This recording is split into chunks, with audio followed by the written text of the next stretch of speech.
this prisoner swap that includes activists from Project 21. I want to bring in Project 21 ambassador Melanie Collette, who joins us now. Melanie, welcome. Thank you for joining us. So Griner is back home just in time for the holidays. What do you make of this swap? And that's wonderful for Brittany Griner and her family, of course, that she's back home.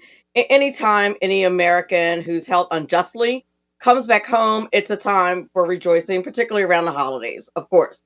But the deal that was made for the person that they traded her for is just ridiculous. But I think we have to look at the calculus on this from the Biden administration and ask, what were they thinking? Why did they feel as though they should give in to Putin? I suspect that if we had an administration that was much stronger on foreign policy, that we would not have had to swap her with anyone. In fact, they would have never grabbed her to begin with. Yeah, as Griner gets to be home with her loved ones this holiday season, we do have a Marine veteran who will spend his fourth Christmas in a Russian prison. I mean, he actually said in an interview yesterday, I don't know why I'm still here. I mean, what message are we sending as a country to Americans and actually the entire world? The message that we're sending is that politics and celebrity are more important than our veterans are. It's pretty clear. Typically, we try to spring the captors, people who are captured, by the longer time that they've been there. He's been there for 5 years. Brittany Griner had been there for 9 months. He is a former Marine. What happened to leave no man left behind?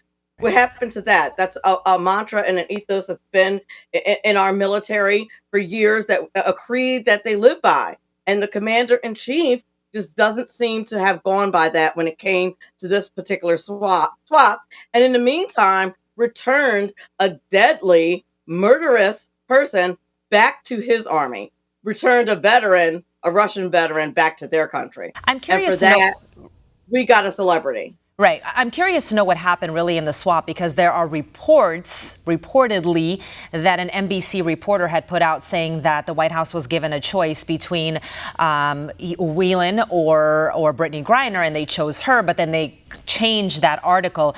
I'm really curious to see what really was the situation.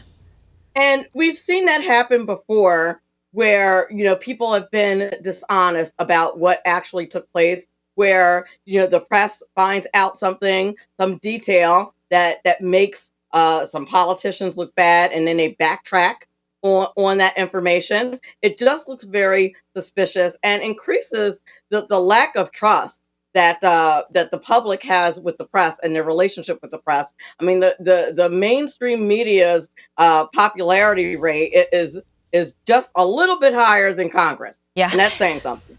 The trust is eroding, that is for sure. Melanie, in July of 2020, amid the George Floyd protests, Griner didn't take the court during the national anthem the entire season.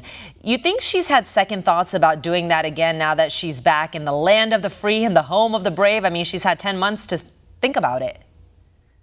I would hope so. The optimistic side of me hope so, but I would not be surprised if it didn't change a thing. Just the fact that she was so naive as to think that she could go to a country with which her country has significant beef. We were just about to begin this proxy war with Russia via Ukraine, and you decide to get on a plane and don't say, hey, let me make sure I don't have my cannabis with me, because I could be used as a political pawn. You would think that such high profile figures would know better, but because she has that kind of naivete, I suspect that she won't change her position on America at all. All right. Well, we'll see what happens, and hopefully Whelan will come back home soon, too, as well. Melanie Collette, Project 21 ambassador, good to see you.